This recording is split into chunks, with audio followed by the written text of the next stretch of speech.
Hey, and welcome to Connect. Today, we're going to talk about the Metaverse. I want to share what we imagine is possible, the experiences you'll have, the creative economy we'll all build, and the technology that needs to be invented, as well as how we're going to all do this together. The basic story of technology in our lifetimes is how it's given us the power to express ourselves and experience the world with ever greater richness. Back when I started Facebook, that mostly meant text that we typed on computers. Then we all got phones with cameras, and the internet became much more visual. And recently, as connections got faster, video has become the main way that we experience content. We've gone from desktop to web to phones, from text to photos to video, but this isn't the end of the line. The next platform and medium will be even more immersive, an embodied internet where you're in the experience, not just looking at it. And we call this the Metaverse. And you're going to be able to do almost anything you can imagine. Get together with friends and family, work, learn, play, shop, create, as well as entirely new categories that don't really fit how we think about computers or phones today. Now, since we're doing this remotely today, I figured let's make this special. So we've put together something that I think is really going to give you a feeling for what this future could be like. We believe the Metaverse will be the successor to the mobile internet. We'll be able to feel present, like we're right there with people, no matter how far apart we actually are. We'll be able to express ourselves in new, joyful, completely immersive ways, and that's going to unlock a lot of amazing new experiences. When I send my parents a video of my kids, they're going to feel like they're right in the moment with us, not peering through a little window. When you play a game with your friends, you'll feel like you're right there together in a different world, not just on your computer by yourself. And when you're in a meeting in the Metaverse, it'll feel like you're right in the room together, making eye contact, having a shared sense of space, and not just looking at a grid of faces on a screen. That's what we mean by an embodied internet. Instead of looking at a screen, you're going to be in these experiences. Everything we do online today, connecting socially, entertainment, games, work, is going to be more natural and vivid. This isn't about spending more time on screens. It's about making the time that we already spend better.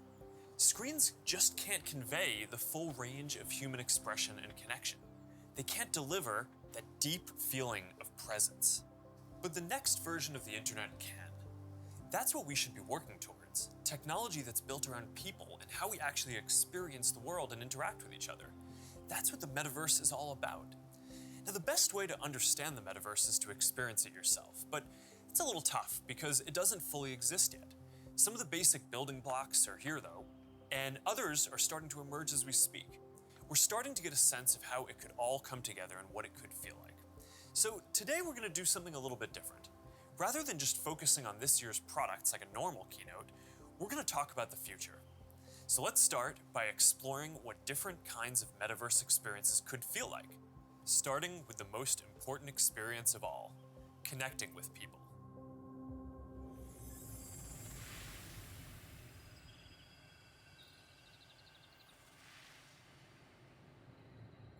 Imagine you put on your glasses or headset and you're instantly in your home space. It has parts of your physical home recreated virtually, it has things that are only possible virtually, and it has an incredibly inspiring view of whatever you find most beautiful. Hey, are you coming? Yeah, just gotta find something to wear.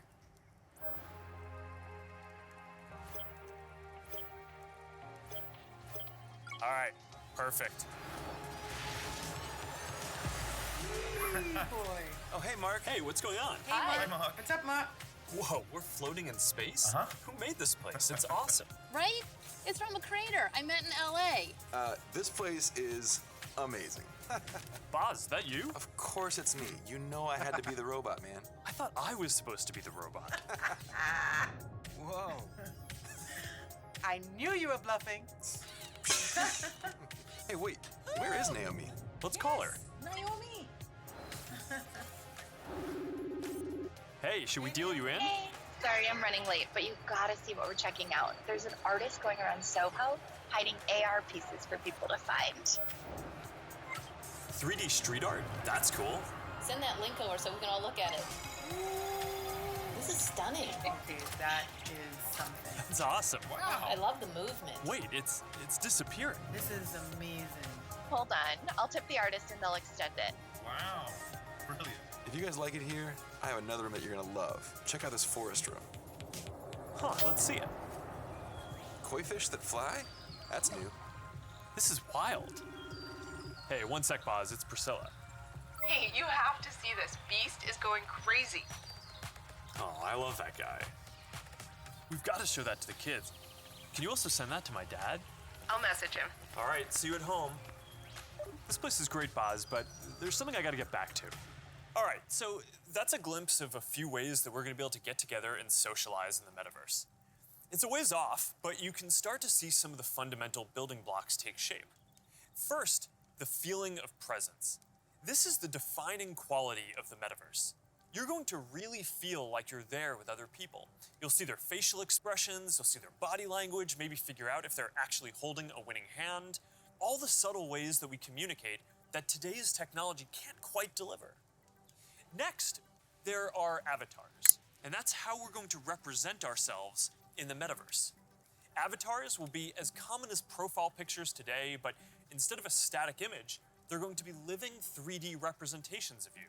Your expressions, your gestures, that are going to make interactions much richer than anything that's possible online today. You'll probably have a photorealistic avatar for work, a stylized one for hanging out, and maybe even a fantasy one for gaming. You're going to have a wardrobe of virtual clothes for different occasions, designed by different creators and from different apps and experiences. Importantly, you should be able to bring your avatar and digital items across different apps and experiences in the metaverse. Beyond avatars, there is your home space.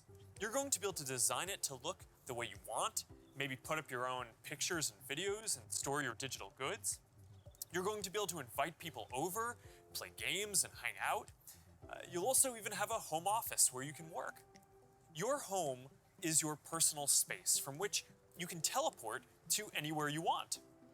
Now, speaking of teleporting, there are going to be all kinds of different spaces that people make. Rooms like the ones that we just saw, but also games and whole worlds that you can teleport in and out of whenever you want. Teleporting around the metaverse is going to be like clicking a link on the internet. It's an open standard. In order to unlock the potential of the metaverse, there needs to be interoperability. And that goes beyond just taking your avatar and digital items across different apps and experiences, which we are already building an API to support. You want to know that when you buy something or create something, that your items will be useful in a lot of contexts and you're not going to be locked into one world or platform. You want to know that you own your items, not a platform. Now, this is going to require not just technical work, like some of the important projects that are going on around crypto and NFTs in the community now. It's also going to take ecosystem building, norm setting, and new forms of governance, and this is something that we're really going to focus on. Privacy and safety need to be built into the metaverse from day one. You'll get to decide when you want to be with other people, when you want to block someone from appearing in your space, or when you want to take a break and teleport to a private bubble to be alone.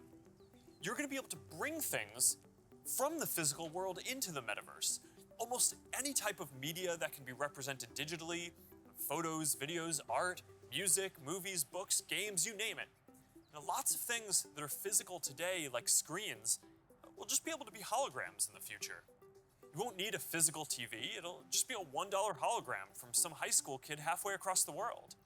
And you'll be able to take your items and project them into the physical world as holograms in augmented reality too. You're going to be able to move across these different experiences on all kinds of different devices, sometimes using virtual reality so you're fully immersed, sometimes using augmented reality glasses so you can be present in the physical world as well, and sometimes on a computer or phone so you can quickly jump into the metaverse from existing platforms. There are going to be new ways of interacting with devices that are much more natural. Instead of typing or tapping, you're going to be able to gesture with your hands, say a few words, or even just make things happen by thinking about them. Your devices won't be the focal point of your attention anymore. Instead of getting in the way, they're going to give you a sense of presence in the new experiences that you're having and the people who you're with. And these are some of the basic concepts for the metaverse. And while this may sound like science fiction, we're starting to see a lot of these technologies coming together. In the next 5 or 10 years, a lot of this is going to be mainstream. And a lot of us will be creating and inhabiting worlds that are just as detailed and convincing as this one on a daily basis. So even though it's still a long way off, we're starting to work on some of these foundational concepts today. Horizon is the social platform that we're building for people to create and interact in the metaverse. One part of this is Horizon Home, which is our early vision for a home space in the metaverse. Horizon Home is the first thing that you'll see when you put on your Quest headset. Today, there are already a bunch of options to choose from, and in the future, anyone will be able to create one. We've just called it home until now because it's been missing something very important: people. Soon, we're going to be introducing a social version of home, where you can invite your friends to join you as avatars. You'll be able to hang out, watch videos together, and jump into apps together. Then, there is Horizon Worlds, which is where you can build worlds and jump into them with people. Horizon is designed to make it possible for everyone to create, and we're already seeing people build some really interesting experiences, from creating new games together to throwing surprise parties in VR that family and friends around the world can join. We started rolling out Horizon Worlds in beta last year, and we're adding more people and more worlds every day. And we also just launched Horizon Workrooms earlier this year for collaboration. Beyond Horizon, we're also making it easier to communicate with your friends across different layers of reality. This year, we're bringing messenger calls to virtual reality. You're going to be able to invite your friends to a messenger call, and soon you'll be able to explore somewhere together or join a game. Now, these are the kinds of tools that need to get built so that you can jump into the metaverse with your friends from anywhere. And they're going to unlock some pretty amazing experiences. Now, let's move on from some of these basic concepts and people just connecting to a completely different set of experiences around entertainment and gaming.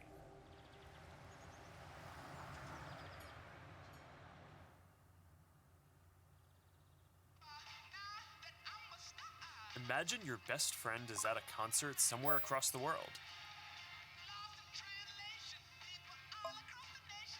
What if you could be there with her? I'm packing all my sneakers. I never had a car. Yo. You're here! Tell it like it is. Tell what you love, how you live. When you're doing what you do, just tell the truth. Just tell it, just tell it, just tell it, just tell it. I'm talking to you.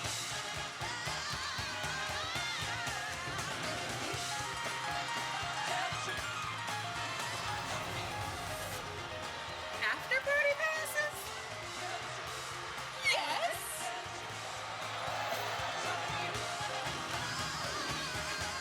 I want you to tell it like it is. Tell what you love, how you live. When you're doing what you do, just tell the truth.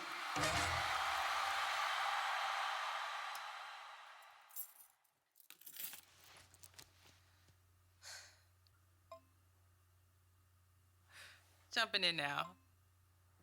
What if there was an after party that anyone could go to, no matter where they were? This is wild.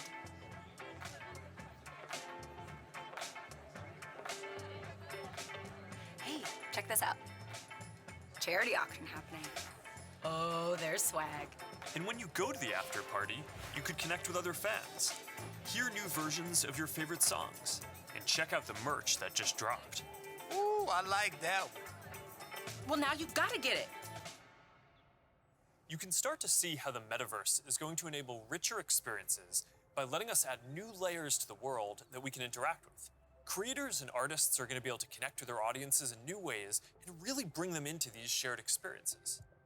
Now, there's a lot that needs to get built to create experiences like this, but we're working on some of these pieces right now with Spark AR. First, we're building tools that creators can use to place digital objects into the physical world and let people interact with them. And rather than just simple visual effects, new creator capabilities will support 3D objects that can respond and react realistically, including a realistic sense of depth and occlusion.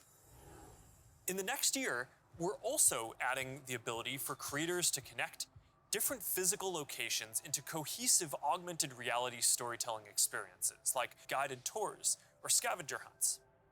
We're also building a Horizon marketplace, where creators can sell and share 3D digital items. And our hope is that this will enable a lot more commerce and help grow the overall metaverse economy. Because at the end of the day, it is really the creators and developers who are going to build the metaverse and make this real. And to make sure that there's an ecosystem that can sustain hundreds of thousands of people working on this, which is what we're going to need to bring this to life, then it's critical that creators and developers can make a good living doing this work. Now, if you ask people today what they thought the metaverse was, a lot of people would probably say it was a Spider-Man movie. But the people who actually follow the space would say it's about gaming. And that's because gaming provides many of the most immersive experiences, and it is the biggest entertainment industry by far. Gaming in the metaverse is going to span from immersive experiences in fantasy worlds to bringing simple games into our everyday lives through holograms. Maybe you'll play old games in new ways. So, Barcelona, huh? Well, it's not New York, but I like it. New York misses you. What's that? I said, let me put my game face on so I can beat you. Okay. Check. I gotta try another game face next time. Maybe you'll go head to head with players from around the world. Like a shot. Some call it skill. Keep talking. Or maybe you'll do things that aren't even possible in gaming today.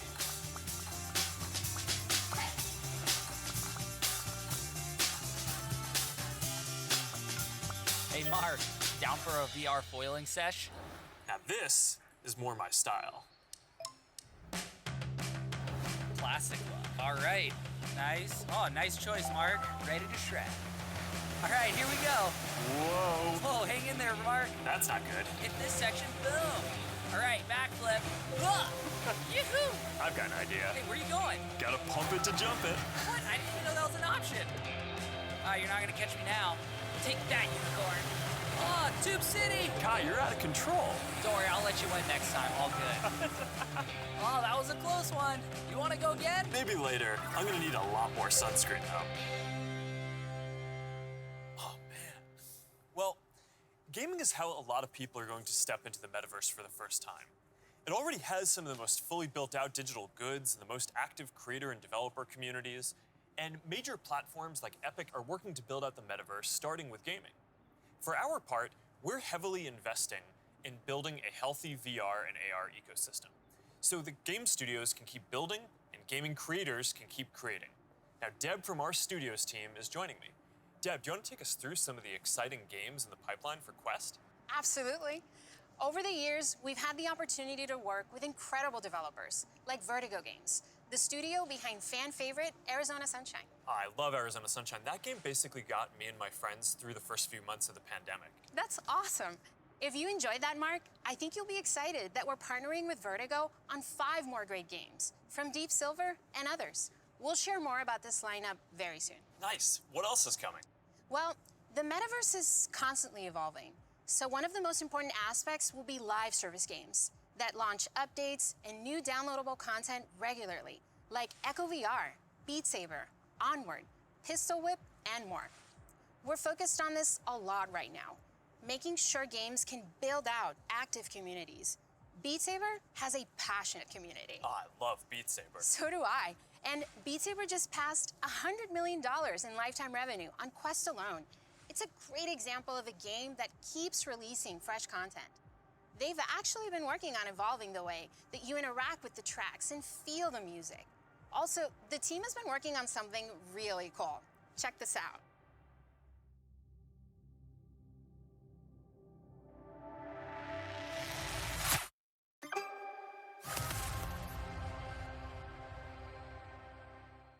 I can't wait to play this. And they keep partnering with incredible artists to release new music packs all the time. Did you play the Billie Eilish music pack last month? A little more than I should have. I probably should have been working more on this Metaverse presentation. Well, they have a great lineup of artists for 2022. And there's one more epic surprise before the end of the year. So stay tuned. Okay, have you played Population 1? I mean, yeah, I love the game so much that... For those who haven't, Population 1 is a thrilling battle royale that is only possible in VR. Since its launch at Connect last year, it has become one of the highest earning games on Quest and the biggest multiplayer FPS on the platform. You can have up to 24 people in at once for a match. We're super excited to keep launching big updates, like an all-new autumn event later in November and a Winter Wonderland update in December.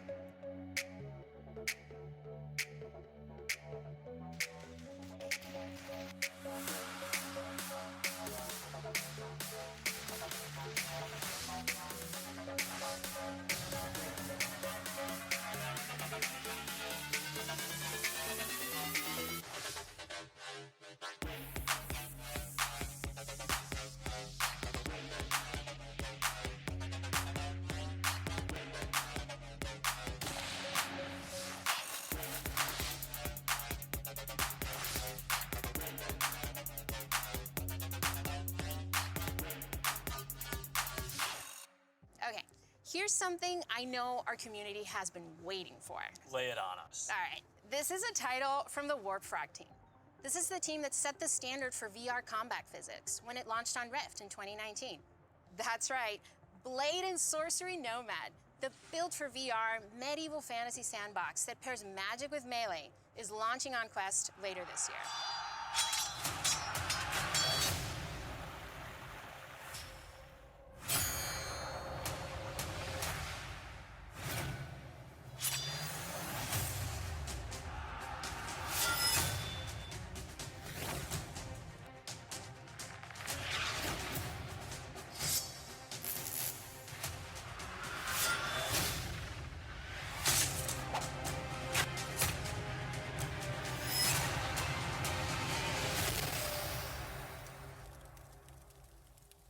For more gaming updates, look out for the 2022 Oculus Gaming Showcase. It's going to be loaded with news you won't want to miss. But Mark, I believe you have some news for us as well. Yeah, you know, I have to say, it's really impressive to see this lineup come together over the last few years, but there's one project that I'm really looking forward to. Yeah, this is one of the all-time greats, and we've been working for years to bring it to Quest. I'm excited to announce that the Rockstar Games classic Grand Theft Auto San Andreas is in development for Quest 2. This new version of what I think is one of the greatest games ever made will offer players an entirely new way to experience this iconic open world in virtual reality. That's it, Mark. I'm moving to the Metaverse. All right, thanks, Deb. This is going to be amazing. Now, a lot of the most interesting games out there take advantage of how you can move around physically. Being able to look anywhere, move freely, it's just a fundamentally different experience from staring at a screen. This quality of being physically embodied and able to interact with the world and move around inside it, that opens up some completely new experiences that didn't really make sense before on 2D phones or computers. And one example that we are seeing take off is fitness. And speaking of that, I think it's time for my workout. A lot of you are already using Quest to stay fit. It lets you work out in some completely new ways. It's kind of like a Peloton, but instead of a bike, you just have your VR headset, and with it, you can do anything from boxing lessons to sword fighting to even dancing.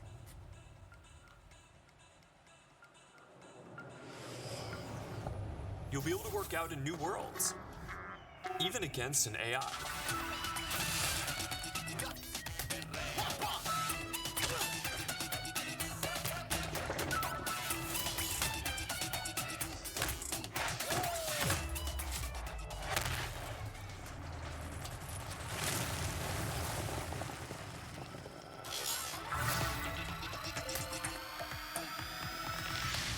Maybe you'll get some friends together for some 3-on-3. Maybe play pickup with people on the other side of the world.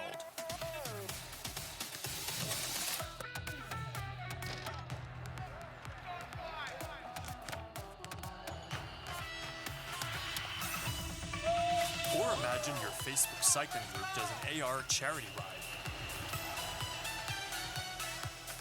Let's go. complete with a leaderboard. Maybe you'll be able to train with the best, like you're right there with them. Like Lee Kiefer, Olympic gold medalist. On guard. Fence. Don't be scared this time. All right. You seem like a natural. Whoa. All right, that's a little too realistic. See you later, Lee. That was fun. Good job, Mark. And that's what fitness will be like in the metaverse. Now, I think we're going to see a lot more unique experiences emerging around fitness that take advantage of the full immersion in interactive training. Speaking of which, Supernatural just added boxing to its lineup, FitXR has new fitness studios coming next year, and Player 22 by Rezel, which is currently used by pro athletes, is adding guided and hand-tracked bodyweight exercises soon. We're making a fitness accessories pack that makes Quest 2 more comfortable with controller grips for when things get a bit intense and a facial interface that you can wipe the sweat off of, making your sessions more comfortable. And that's all coming next year. But enough with the fun and games. It's time for everyone's favorite, work. Over the last year and a half, a lot of us who work in offices have gone remote. And while I miss seeing the people I work with, I think remote work is here to stay for a lot of people. So we're going to need better tools to work together. Let's take a look at what working in the metaverse will be like. Imagine if you could be at the office without the commute. You would still have that sense of presence, shared physical space, those chance interactions that make your day all accessible from anywhere. Now imagine that you have your perfect work setup and you can actually do more than you could in your regular work setup. And on top of all that, you can keep wearing your favorite sweatpants. Looking good. Let's get together real quick for a debrief.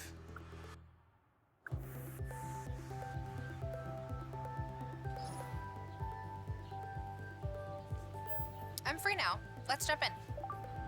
Hi. Hey. So what do we think?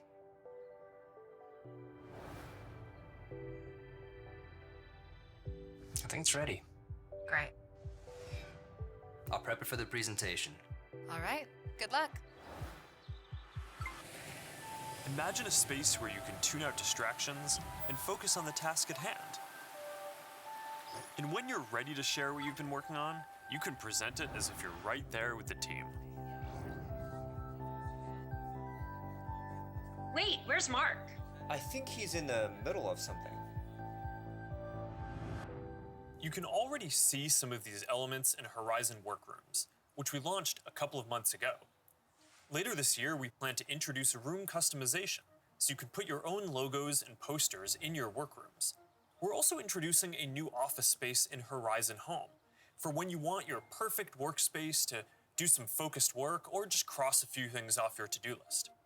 We're also announcing 2D progressive web apps for the Quest Store, and as a new developer frameworks, they're easier to build.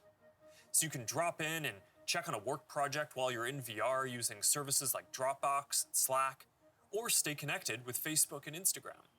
This starts bringing more of your 2D internet services into the metaverse. And as we've focused more on work, and frankly, as we've heard your feedback more broadly, we're working on making it so you can log into Quest with an account other than your personal Facebook account. We're starting to test support for work accounts soon, and we're working on making a broader shift here within the next year. I know this is a big deal for a lot of people. Not everyone wants their social media profile linked to all these other experiences, and I get that, especially as the metaverse expands. And I'll share more about that later. But I'm genuinely optimistic about work in the metaverse. We know from the last couple of years that a lot of people can effectively work from anywhere. But hybrid is going to be a lot more complex, when some people are together and others are still remote. So giving everyone the tools to be present, no matter where they are, whether as a hologram sitting next to you in a physical meeting or in a discussion taking place in the metaverse, that's going to be a game changer. I think this could be very positive for our society and economy. Giving people access to jobs in more places, no matter where they live, will be a big deal for spreading opportunity to more people. Dropping our daily commutes will mean less time stuck in traffic and more time doing things that matter. And it'll be good for the environment. Actually, if you travel for work and working in the metaverse means that you just take one less flight each year, that's probably better than almost anything else that you can do for the environment. I think working in the metaverse is going to feel like a huge step forward. And these dynamics, like the ability to teleport places with people and interact around shared projects in virtual space, they're going to be valuable in a lot of other categories of experiences too. So now Marnie, our Chief Business Officer, is going to take us through some of them. Thanks, Mark. We'll see you in a minute. What if you could learn about anything in the world just by bringing it closer to you? So, we're gonna have an astrophysicist in the family. Actually, I have to write this paper. Will you help me? Let's take a closer look. What part of the solar system are we talking about? Saturn. If you were taking astrophysics, you could study in the metaverse. Did you know the rings are made up of billions of icy particles? Really? Look at this.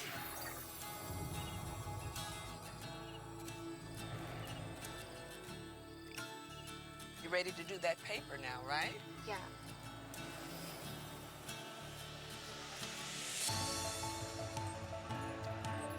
In the metaverse, you'll be able to teleport not just to any place, but any time as well. Ancient Rome. Imagine standing on the streets, hearing the sounds, visiting the markets, to get a sense of the rhythm of life over 2,000 years ago. Imagine learning how the forum was built by actually seeing the forum get built right in front of you.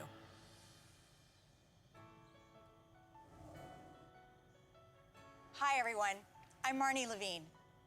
In the metaverse, learning won't feel anything like the way we've learned before. With a headset or glasses, you'll be able to pull up schematics for your studying, or maybe even the service manual for a vehicle you're learning to repair.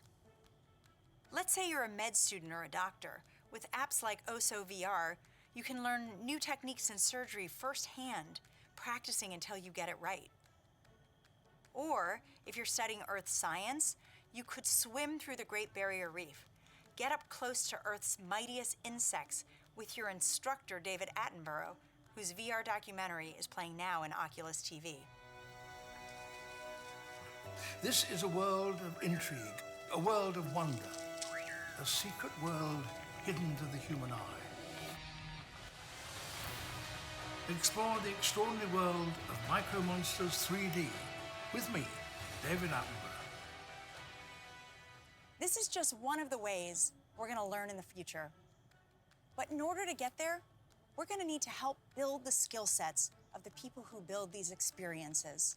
So, we're setting aside $150 million to train the next generation of creators to build immersive learning content and increase access to devices.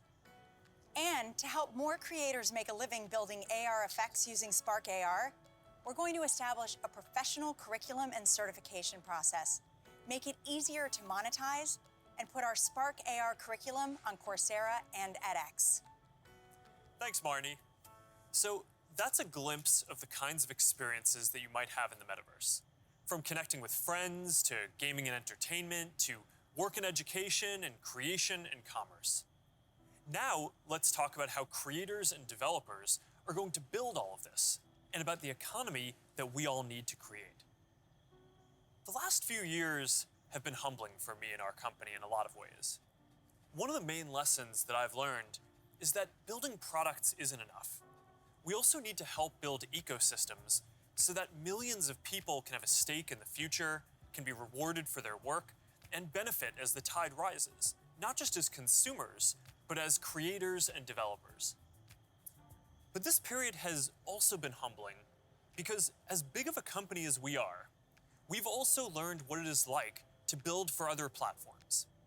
And living under their rules has profoundly shaped my views on the tech industry.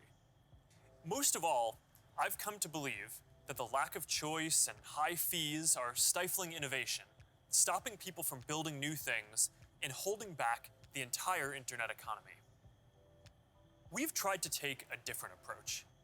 We want to serve as many people as possible, which means working to make our services cost less, not more. Our mobile apps are free, Our ads business model is an auction which guarantees every business the most competitive price possible. We offer our creator and commerce tools either at cost or with modest fees to enable as much creation and commerce as possible. And it's worked. Billions of people love our products. We have hundreds of millions of businesses on our platform, and we have a rapidly growing ecosystem and a thriving business. That's the approach that we want to take to help build the metaverse too. We plan to continue to either subsidize our devices or sell them at cost to make them available to more people. We'll continue supporting sideloading and linking to PCs so consumers and developers have choice rather than forcing them to use the Quest store to find apps or reach customers. And we'll aim to offer developer and creator services with low fees in as many cases as possible so we can maximize the overall creator economy, while recognizing that to keep investing in this future, we'll need to keep some fees higher for some period to make sure that we don't lose too much money on this program overall. After all, while a growing number of developers are already profitable, we expect to invest many billions of dollars for years to come before the metaverse reaches scale. Our hope, though, is that if we all work at it, then within the next decade, the metaverse will reach 1 billion people, host hundreds of billions of dollars of digital commerce, and support jobs for millions of creators and developers. We'll try to lay out how some of this commerce model will work, but I also want to be upfront about the fact that there's a ton that we just don't know yet. What I can tell you, though, is that we are fully committed to this. It is the next chapter of our work, and we believe for the internet overall. And our strategy and track record show that we will do everything we believe is sustainable to grow the community, the creator economy, and the developer ecosystem. And to tell us more about all of that, here's Vishal, our head of Metaverse products. Thanks, Mark. As you said, our approach is to serve as many people, creators, and businesses as we can by keeping fees as low as possible and offering choice. As a company, we have been investing in commerce and creators for many years, but let me take a moment and explain how this will all come to life in the metaverse. For people, the metaverse will offer more choice than we've ever seen before. And most importantly, there will be a real sense of continuity where the things you buy are always available to you. Today, much of what you buy on the internet is inside a single app, website, or game. You might buy a custom skin for your gaming avatar, but you can't take it with you when you move to a new space. In the physical world, that would be the equivalent of buying your favorite sports team's jersey and never be able to wear it outside the stadium. In the future, you will be able to buy digital clothes for your avatar and then wear them into the metaverse more broadly. For creators, our goal is to provide a way for as many creators as possible to build a business in the metaverse. One thing we've learned from today's digital platforms is that we can't artificially limit innovation. We need to enable as many different types of creators as possible to unlock the best ideas. There will be many different kinds of creators in the metaverse. Creators who make digital objects, creators who offer services and experiences, and those who build entire worlds like game creators do today. We also want creators to have the biggest possible audiences. If a creator designs a signature effect to surround avatars, their fans should be able to buy it and then visit different spaces to show it off to their friends. Frankly, if a creator builds any experience, all of their fans should be able to enjoy it. Businesses will be creators too, building out digital spaces or even digital worlds. They'll sell both physical and digital goods, as well as experiences and services. And they'll be able to use ads to ensure the right customers find what they've created. Speaking of buying things, we're also exploring new types of ownership models and entitlements to ensure people feel confident that they actually own something. This will make it easier for people to sell limited edition digital objects like NFTs, display them in their digital spaces, and even resell them to the next person securely. In short, the metaverse will remove many of the physical constraints we see on commerce today and make entirely new businesses possible. While this is very exciting, the metaverse is all about co-creating. We're building this together with creators, developers, and entrepreneurs. So today, I've asked Jackie Aina to join me to start a conversation about what might be possible.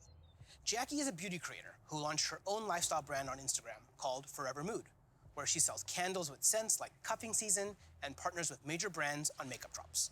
So let's meet Jackie in her space. Here we are in this digital space, totally inspired by you and all the things that you love. Jackie, I've been such a big fan of yours for such a long time. Tell me a bit about how you got started in social media. So, rewind back to 2009. As it pertains to like beauty, I would go to like a makeup counter or go makeup shopping, and I always felt rejected, always felt othered. So I got so frustrated that eventually I was like, you know what? Not only am I gonna like not listen to them, but I'm gonna show other people how I'm making it work with my skin tone too. How did you go from creating content, creating videos, to a product? You just, have a brand called Forever Mood. It's huge on Instagram shopping. So Forever Mood was not only a bit of a love letter to me and my relationship with my mom. That's how we bond, was through fragrance ever since childhood. But it's been doing amazing, and we've actually been getting a lot of support. Jackie, this space is pretty magical, and I know it kind of reflects the stuff you love. Like, tell me a bit about what you love and why this represents you. Okay, so first thing, color is everything. I love pastels. You can see it in the brand. You can see it like a lot of times in what I wear. With the Metaverse, when we're curating collections or even just brainstorming, this would be a great way to like gather us all together and literally kind of create atmospheres and environments and moods to just kind of enhance creativity. And then if I can invite people, it would be like inviting them in my home. You know what I mean? It'd be like bringing them into a piece of me. So I would want them to feel some of the things that I feel when I step into my house or when I light my candles. Interacting with people in comments and having a conversation is a way to kind of get your fan excited about interacting with you, but also you feel like you get a connection to your community. Too. Yeah. And so this idea of reaching kind of into the comment section and pulling a fan in and having a conversation is pretty powerful. And it humanizes that person on the other end, of that comment. And I think there's a really interesting opportunity to think about how we build community and how we engage with our fans in a really deep way as opposed to just through a comment box. Imagine for your biggest fans, you could have an exclusive launch party where anyone could visit no matter where they were in the world. I love that because when we first launched the brand, everything was shut down because obviously quarantine, couldn't go anywhere. And I had this idea of doing like pop-ups for Forever Mood where we would have a room inspired by each scent. And now, anyone from anywhere in the world could come and feel what you just described. Have that feeling, have that sense, really get into that mood. Also, you have your greatest fans, the people that care a lot about you, the ability to reach new customers, use advertising to keep growing your business. You could also drop an exclusive product in the Metaverse, where only available to your most ardent fans who paid special access to get to that product. That's dope. Commerce is going to be a big part of the Metaverse. You'll be able to sell both digital and physical products. The butterfly effect transports us someplace magical.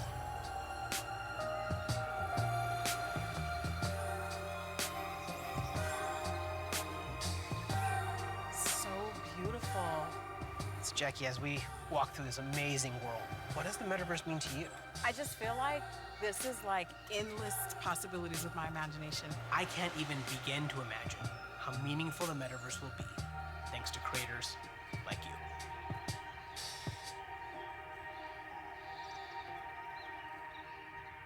There's a lot here to be excited about. Just like the internet today, more people are going to have the freedom to find a business model that works for them, whether that's custom work, tipping, subscriptions, ads, or other monetization tools that may only make sense in the Metaverse. Now think about how many people make a living on the internet today. How many of those jobs just didn't even exist a few years ago? I expect that the Metaverse is going to open up lots of opportunities for people in the exact same way. Now, we have confidence in this general direction, and we're investing significantly in building for this future, but the reality is that no one knows exactly which models are going to work and make this sustainable. So we're going to approach this with humility and openness, and we're going to work with anyone whose efforts will help bring the Metaverse to life. So now, Boz is going to join us to talk about what people are already building for the Metaverse and what kinds of tools we can create to help out. Hey, Boz. I'm still kind of jealous of your robot avatar. Yeah, man, you gotta have the robot when you're working your dance moves, right? I mean, of course. Look, Mark, we've been working on Facebook Reality Labs for a long time. But we always kept the same vision, which is that we want to build tools that help people feel connected anytime, anywhere. And that vision is what drives us today, to help people get together in virtual spaces. We've come a long way since the early days of VR, thanks to the developers and the creators who see the potential to entertain and to educate. But of course, we still have a lot farther to go. So to keep the pace of innovation moving faster and empower more use cases, we do have a few exciting announcements. Today, we're introducing the Presence platform, which is a broad range of machine perception and AI capabilities that empower developers to build mixed reality experiences on Quest 2. You want to tell us more about the Presence platform? Yeah, we've said before that realistic presence is the key to feeling connected in the metaverse. And the Presence platform's capabilities are what's going to deliver on that promise. Things like environmental understanding, content placement and persistence, voice interaction, standardized hand interactions. In fact, let's start with hands. I mean, the human hand is an engineering marvel. And bringing hands into VR was no easy feat. It required a lot of collaboration against product, design, research, but we continue to improve that product, finding new ways to navigate with gestures and interact with VR.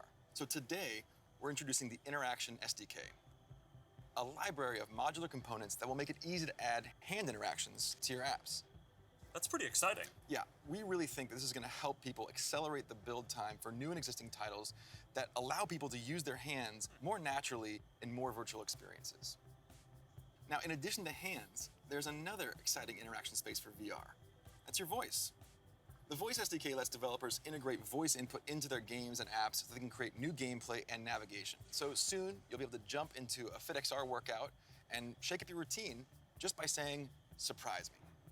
Oh, yeah, I've tried this one before. This one's really tough. Yeah, me too. It is. Since we launched the Pass-Through API, we've already seen breakthrough experiments from developers that blend the virtual and the real world.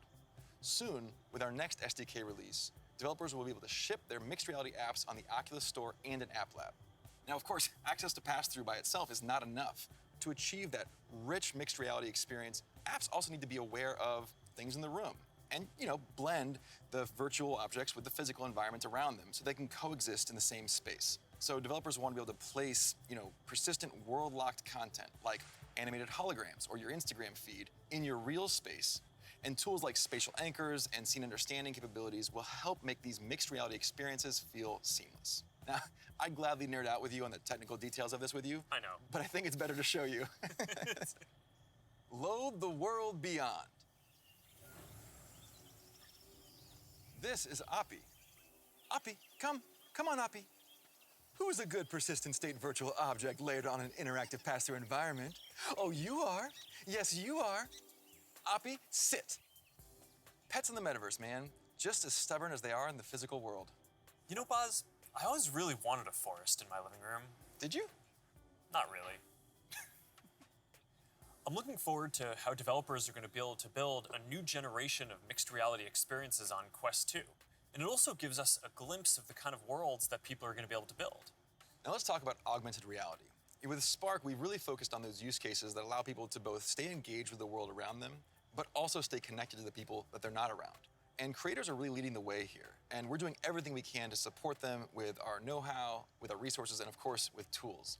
And for more on that, I'd like to say hi to Sue, the product director at Facebook Reality Labs and the head of Spark AR. Thanks, guys. Spark AR is focused on building AR experiences that empower people to be more connected and at the same time, more present with the world around them. And creators are helping us build these experiences of today while exploring the possibilities of tomorrow. Fundamentally, we're democratizing AR creation and enabling a global community with the tools and knowledge necessary to develop the AR content and experiences that people love to use. Programs like AR Curriculum enrolled over 22,000 creators in less than a year, and we're adding additional programming to support more advanced creators. And the depth and breadth of content would not be possible without these creators. In 1 week alone, you'll see effects that bring moments like landing on Mars or the launch of a new album to life, all by tapping into everyone's imaginations. We're also powering experiences across Facebook, so imagine playing that AR battleship game from your phone with a friend in the metaverse or on an augmented call. How cool, right? Right now, we have over 600,000 creators in our community with diverse needs and motivations for using AR. to engage with their fans and audiences.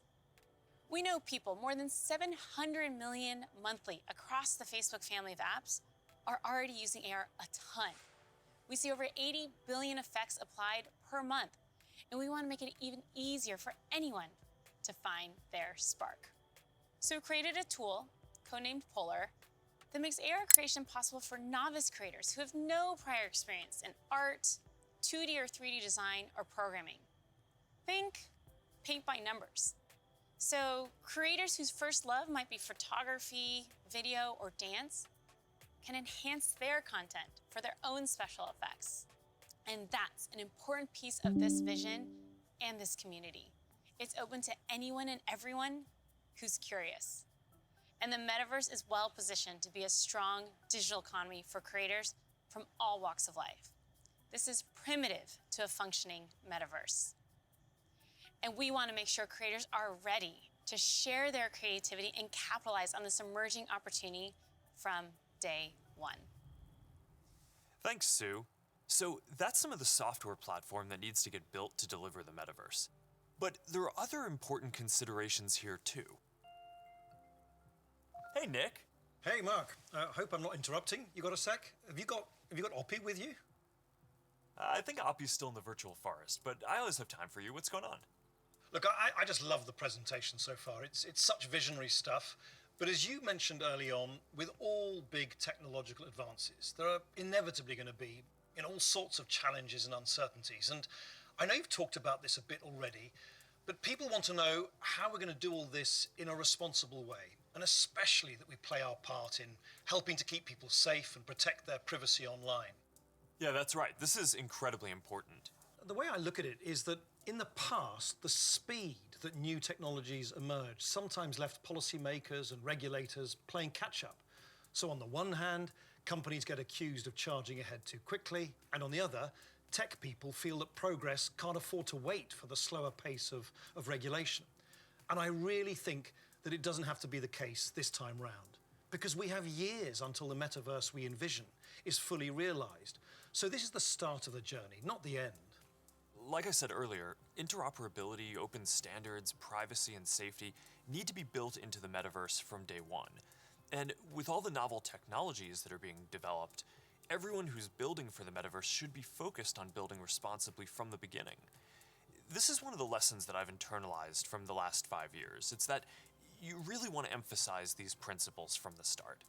So at Connect last year, Boz outlined our responsible innovation principles, and the first one was never surprise people. Right, and that means being transparent about how things work, what data is collected, and how that data is used over time. It also means giving people easy-to-use safety controls, as well as age guidance and parental controls for when youngsters are using these products. And we're spending a lot of time talking with experts and getting perspectives from outside the company on what we're building, even before we build it. And this is about designing for safety and privacy and inclusion before the products even exist. And one example is what we're doing with Project Aria, our research device that helps inform the AR glasses that we're building. We're also funding external research on this. You know, last year we announced grants for research on the impact of AR, VR, and smart devices on people who aren't currently using them, especially communities whose perspectives have often been overlooked, as well as best practices for creating inclusive environments in virtual spaces. And this year, we're opening up support for even more research because we need those independent perspectives to make sure that we're living up to another one of our principles, consider everyone. And that point is so important because this is a collaborative exercise. And in particular, we need to make sure the human rights and civil rights communities are involved. So these technologies are built in a way that's inclusive and empowering. One of the advantages of starting right now is that we can collaborate with people at the very early stages of development, like what we're doing through the new fund that you announced a few weeks ago.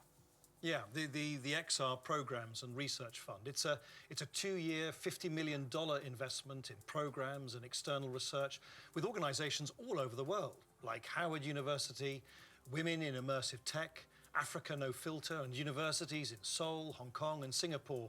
And this is crucial because, as we've said, the metaverse isn't something we're building so much as it's something we're building for. Across the industry, we need to bring that same imagination and commitment to building for interoperability, openness, safety, and privacy as we do for all the other product aspects of the metaverse. These have to be fundamental building blocks, just like the other software and experiences that we've been talking about. Right. All right, thanks, Nick. So, one thing that we haven't talked about much yet is the future of hardware that will help bring the metaverse to life. We're working on multiple new products to advance the state of the art, unlock richer social interactions, and make it a lot easier to be productive. That must be Angela, our head of VR devices. Hey, Angela. Hey, Mark. Is that what I think it is? I sure hope it is. All right, come on in. So, what do you think is the most exciting thing that we're working on right now? That's hard to say. You know, we have such an exciting pipeline. But next year, we are releasing a new product that will push the boundaries of VR even further. We've codenamed it Project Cambria. So, this isn't the next Quest. It's going to be compatible with Quest, but Cambria will be a completely new, advanced, and high-end product, and it'll be at the higher end of the price spectrum, too. Our plan here is to keep building out this product line to release our most advanced technology before we can hit the price points that we target with Quest. All right, so let's talk about some of the new advances here. Yeah, sure. There's a ton of new tech going into Cambria. For example, your avatar will be able to make natural eye contact and reflect your facial expressions in real time. This way, people you're interacting with will have a real sense of how you're actually feeling. It does mean building more sensors into a form factor that's comfortable to wear for a while. And because we want VR to be for everyone, we also have to make sure avatars represent a diverse set of human facial features and skin tones, as well as paying attention to things like glasses and beards that might get in the way of some of the sensors. So that's going to be a big step forward for social presence, and I'm really glad that we're focused on making it inclusive from the start. Now, what about unlocking more mixed reality experiences? I mean, imagine working at your virtual desk with multiple screens while seeing your real desk so clearly that you can pick up a pen and write notes without taking your headset off. Or, you're doing a workout with a virtual instructor in your living room. It's going to be so cool. We're already seeing the potentials of these kinds of experiences today as people are building for our pass-through API. But with Cambria, we'll be taking this to the next level with high-resolution, colored, mixed reality pass-through. We essentially combine an array of sensors with reconstruction algorithms to represent your physical world in the headset with a sense of depth and perspective. Now, we're still a ways away from exactly matching what our eyes see in the physical world, but we're pretty encouraged by how far we've been able to advance the pass-through experience so far. Definitely, but we also need to push the visuals to the next level. So let's talk about the progress that we're making on optics. Yeah, we're pushing the limits of display technology and form factor with something called pancake optics. They essentially work by folding light several times over to achieve a slimmer profile than current lenses. Now, with several optical layers, we'll need to precisely control every aspect of design and fabrication to achieve that high-quality, artifact-free display and really just deliver the best optics ever in one of our headsets. That's pretty awesome. But let's make sure that we leave some of the good stuff for next year's release, too.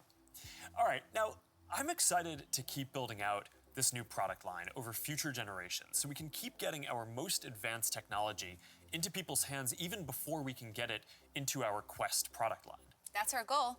We're starting to work with developers to build experiences for Cambria as we speak, and we're looking forward to sharing so much more with y'all next year. Sounds good.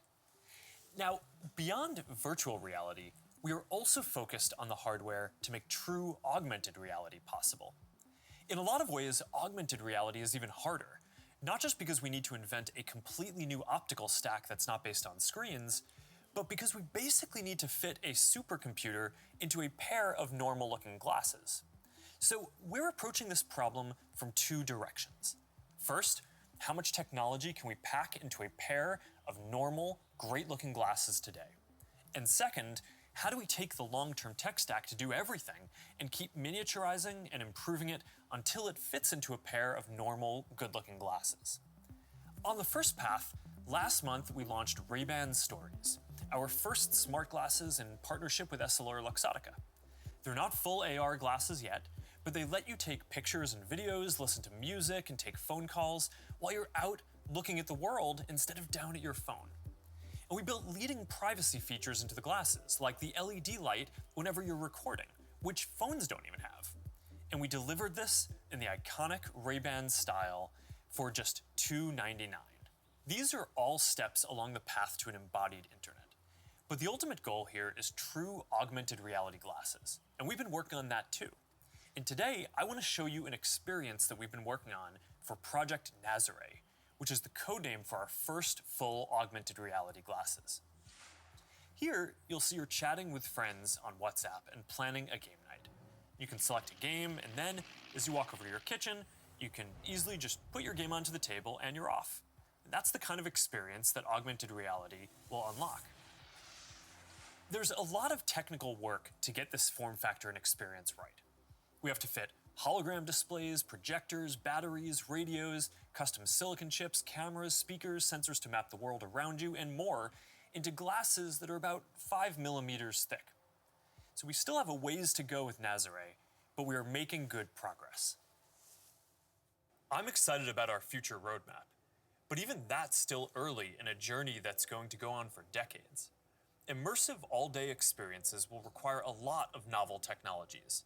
And for the last 7 years, our research team has been working on a broad array of technologies that are necessary for these next-generation platforms.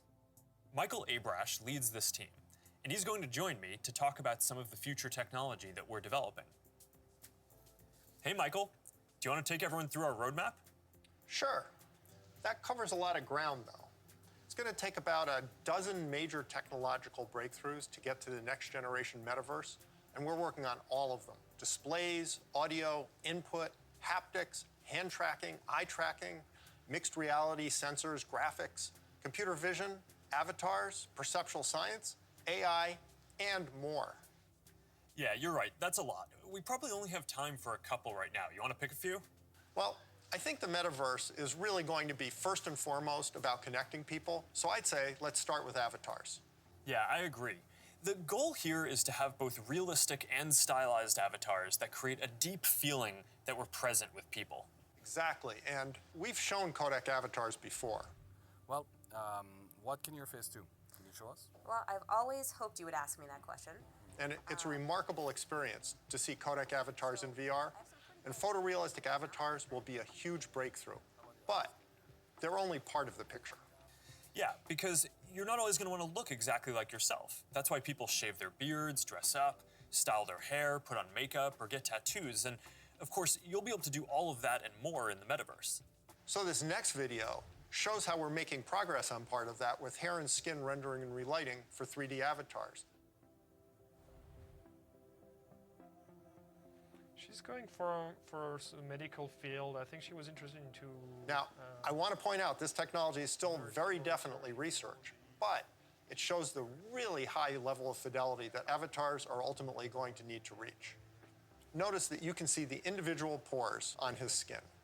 Now, clothing is another important way to express yourself. And whether you want to simulate your actual garments, say you're making a quick call with your grandmother, or maybe you just want to be wearing a stylish blue Oxford shirt like me, you're going to need the ability to simulate clothing. So here's an early look at hand-cloth interaction. And you can see how the movement of the cloth when the hand touches and stretches it is really remarkably accurate. Now, to use your avatar to teleport to a meeting or sit down for a chat in the metaverse, you'll also need realistic virtual spaces to be with people in. So let's look at that. Contrary to how this looks, this is actually not a video of the physical world. It's a 3D reconstruction of a mock apartment, which I guess just became clear when that bowl took off by itself. Exactly. So what you can see here is that a researcher is moving around various objects on the right, and then on the left you can see the high-fidelity real-time rendering of the space in the moving objects on the left without the researcher. So what's critical here is that this is all happening in real time. That's what's novel here, and that's what differentiates it from CGI. So what we've seen so far is pretty awesome, but we all know what we want. We want the whole package, a full-body avatar in a virtual environment, so you're just there. Last year, we showed our very first full-body codec avatar at Connect. Here to tell you more about our progress since then is Yasser Sheikh. Hi there. My name is Yasser, and I direct the Facebook Reality Research Lab in Pittsburgh. Well, that's not completely true. What you're seeing is actually a rendering of my pre-recorded codec avatar. Over the past couple of years, we've made quite a bit of progress with codec avatars. My avatar can now look left, look right, look up, look down, make facial expressions. Here, you can see Elaine is in VR on the right. You can see her view of Yasser's avatar and the reconstructed real-world space that it's in on the left as she moves around the avatar. What you see on the left is an entirely virtual reconstruction. This gives you a sense of a future in which you'll be able to interact with another person's realistic avatar in virtual reality in real time. Now, preventing others from using your avatar will be critical. That's why, even though this is early stage research, we're already thinking about how we could secure your avatar, whether by tying it to an authenticated account or by verifying identity in some other way. All right, so we've talked about what we're going to be able to see, but of course we also want to be able to actually do things in the metaverse. And while seeing your hands in VR and manipulating virtual objects is a big step forward towards that, then we're going to need an even easier and more intuitive way to interact with virtual content when you're on the go wearing AR glasses. And we believe that neural interfaces are going to be an important part of how we interact with AR glasses. And more specifically, EMG input from the muscles on your wrist combined with contextualized AI. It turns out that we all have unused neuromotor pathways, and with simple and perhaps even imperceptible gestures, sensors will one day be able to translate those neuromotor signals into digital commands that enable you to control your devices. It's pretty wild. So let's take a look at what EMG input is going to be able to do and where we are with it today. This video shows some of the ways that we think that wrist-based neural interfaces can provide an important input tool for AR glasses. So at first, that input is going to just be around enabling basic gestures, click, scroll, select. But as the technology evolves, EMG input could potentially unlock full-speed typing, and it could give you subtle, personalized controls that you can use in any situation. This is genuinely unprecedented technology. So let's look at an early prototype that shows how it could be used in AR. This experimental UI shows for the first time how EMG input could one day allow you to send a message in AR with your hand resting comfortably at your side without ever having to look at a screen. Notice how the researcher used an overt and highly visible click gesture to send the first message. We've made a lot of progress over the last year, and we're now able to do the same thing with the smallest of movements of the hand. EMG enables this by picking up subtle neuromotor commands with remarkable precision. So basically what you're saying is that you're going to be able to send a text message just by thinking about moving your fingers. That's going to be pretty amazing. But I guess it's just one part of the equation, because the other is AI that understands your context and can give you a simple set of choices based on that context. So let's take a look at an AI interaction model that we've built using Project Aria, our initiative to accelerate research into AR glasses and live maps that we talked about last year. Remember the mock apartment we saw earlier? Well, we've indexed every single object in it, including not only location, but also the texture, geometry, and function of each one. We fed all that information into the Project Aria glasses Ming-Fei is wearing in this next demo. And the reason is to simulate how AR glasses will ultimately be able to access data from a 3D map that will help them identify the real-world objects in the space around you and better understand your context so they can help you.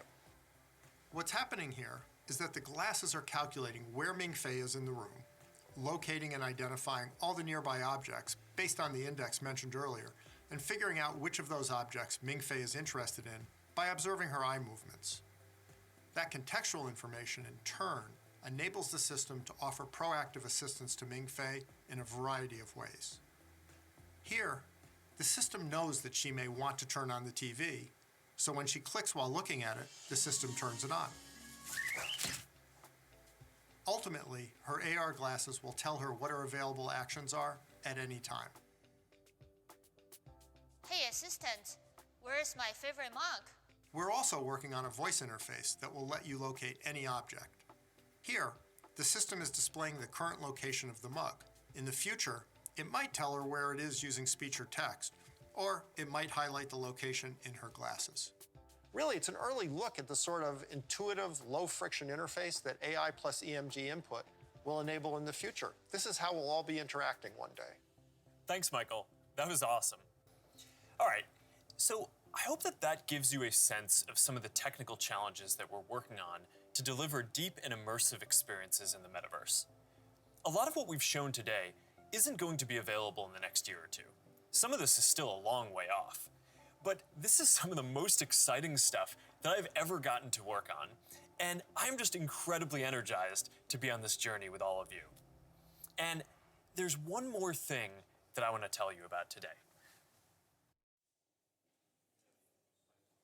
I believe the metaverse is the next chapter for the internet, and it's the next chapter for our company too. So I've been thinking a lot about what this means for our company and who we are as we embark on this journey. We're a company that focuses on connecting people. While most other tech companies focus on how people interact with technology, we focus on building technology so people can interact with each other. One of the reasons I started Facebook was that at the time you could use the internet to find almost anything. Information, news, movies, music, shopping, except for the thing that matters most of all, people. Today, we are seen as a social media company. But in our DNA, we are a company that builds technology to connect people. And the metaverse is the next frontier, just like social networking was when we got started. Facebook was born in a specific time and place, a college campus, the web. It was what we could build at the time to put people back into our experience of technology. But connecting people was always much bigger. From way earlier on, I remember sitting in middle school classes, sketching in my notebooks, ideas that I wanted to code when I got home. And even though I didn't have the skill or technology to build it yet, it was always clear that the dream was to feel present with the people we care about. Isn't that the ultimate promise of technology? To be together with anyone, to be able to teleport anywhere, and to create and experience anything? Yet here we are in 2021, and our devices are still designed around apps, not people. The experiences we're allowed to build and use are more tightly controlled than ever. And high taxes on creative new ideas are stifling. This is not the way that we are meant to use technology. The metaverse gives us an opportunity to change that if we build it well. But it's going to take all of us, creators, developers, companies of all sizes. Together, we can finally put people at the center of our technology and deliver an experience where we are present with each other. Together, we can create a more open platform with more ways to discover experiences and more interoperability between them. And together, we can unlock a massively bigger creative economy. I know the internet story isn't straightforward. Every chapter means new voices and new ideas, and yes, there will be challenges and risks and disruption of established interests. But there will also be opportunities and benefits that we can't even imagine yet. For connection, for creation, for learning, and joy. We'll all need to work together from the beginning to bring the best possible version of this future to life. A future where, with just a pair of glasses, you will be able to step beyond the physical world and into the kinds of experiences that we have talked about today. I've been thinking a lot about our identity as we begin this next chapter. Facebook is one of the most used products in the history of the world. It is an iconic social media brand. But increasingly, it just doesn't encompass everything that we do. Instagram, WhatsApp, Messenger, Quest, now Horizon, Nazare, and more. Building our social media apps will always be an important focus for us. But right now, our brand is so tightly linked to one product that it can't possibly represent everything that we're doing today, let alone in the future. Over time, I hope that we are seen as a metaverse company. And I want to anchor our work and our identity on what we are building towards. We just announced that we are making a fundamental change to our company. We're now looking at and reporting on our business as two different segments. One for our family of apps, and one for our work on future platforms. And as part of this, it is time for us to adopt a new company brand to encompass everything that we do. To reflect who we are and what we hope to build, I am proud to announce that starting today, our company is now Meta. Our mission remains the same. It's still about bringing people together. Our apps and their brands, they're not changing either. And we are still the company that designs technology around people. But now we have a new North Star to help bring the metaverse to life. And we have a new name that reflects the full breadth of what we do and the future that we want to help build. From now on, we're going to be Metaverse first, not Facebook first. That means that over time, you won't need to use Facebook to use our other services. And as our new brand starts showing up in our products, I hope that people come to know the Meta brand and the future that we stand for. I used to love studying classics, and the word meta comes from the Greek word meaning beyond. For me, it symbolizes that there is always more to build. There is always a next chapter to the story. And for us, that's a story that started in a dorm room and grew beyond anything we could imagine, into a family of apps that people use to find one another, to find their voice, to start businesses and communities and movements that have changed the world. I'm proud of what we've built so far and excited about what comes next as we move beyond what's possible today, beyond the constraints of screens, beyond the limits of distance and physics, and towards a future where everyone can be present with each other, create new opportunities, and experience new things. It's a future that is beyond any one company, that will be made by all of us. We've built things that have brought people together in new ways. We've learned a lot from struggling with social issues and living under closed platforms. And now it is time to take everything that we have learned and help build the next chapter. I am dedicating our energy to this more than any other company in the world. And if this is the future that you want to see,